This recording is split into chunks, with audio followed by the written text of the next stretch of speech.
حیا قسط نمبر 3۔ فجر کی اذان پر حیا کی آنکھ کھلی۔ آنکھیں مسلتی وہ صوفے پر اٹھ بیٹھی۔ اس نے ایک نظر گھما کر بیڈ پر لیٹے حمزہ کو دیکھا، جس کی آنکھوں کے نیچے مسلسل کام اور تھکن سے سیاہ حلقے آیا تھے۔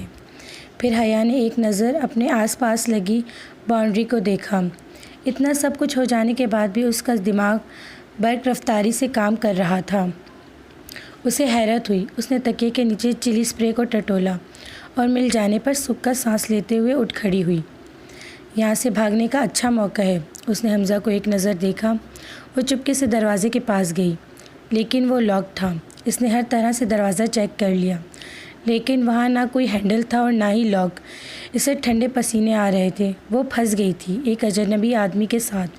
ایک کمرے میں رہنا اسے اب گھٹن ہو رہی تھی۔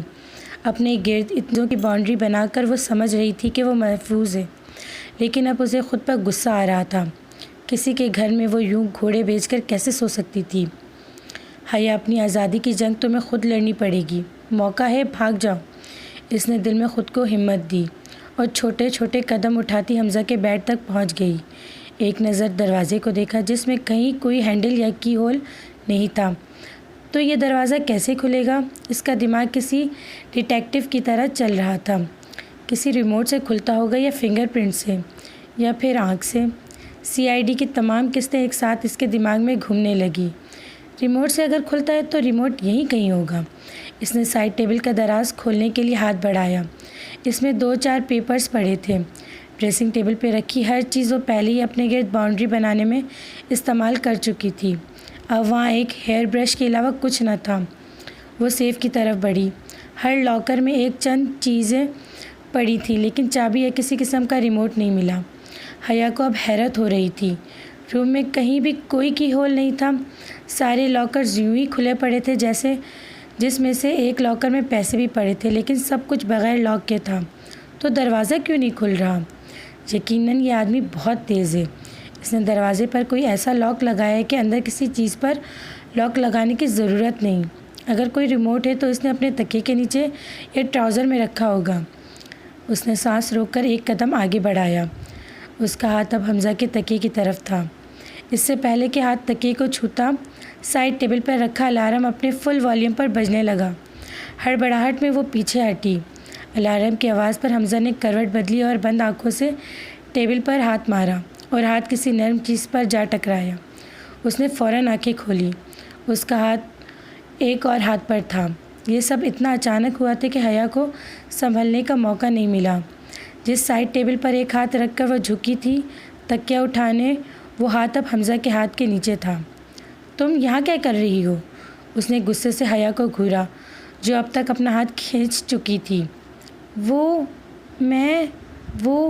حیا کو الفاظ، کہیں تم بھاگنے کا تو نہیں سوچ رہی تھی؟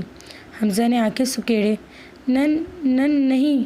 حمزہ بیڈ سے نیچے اترا۔ حیا ایک قدم پیچھے ہٹی۔ تم بھاگنے کا سوچ رہی تھی نا؟ وہ اب حیا کی طرف بڑھ رہا تھا۔ خبردار جو میرے پاس آئے تم، میں چلاؤں گی۔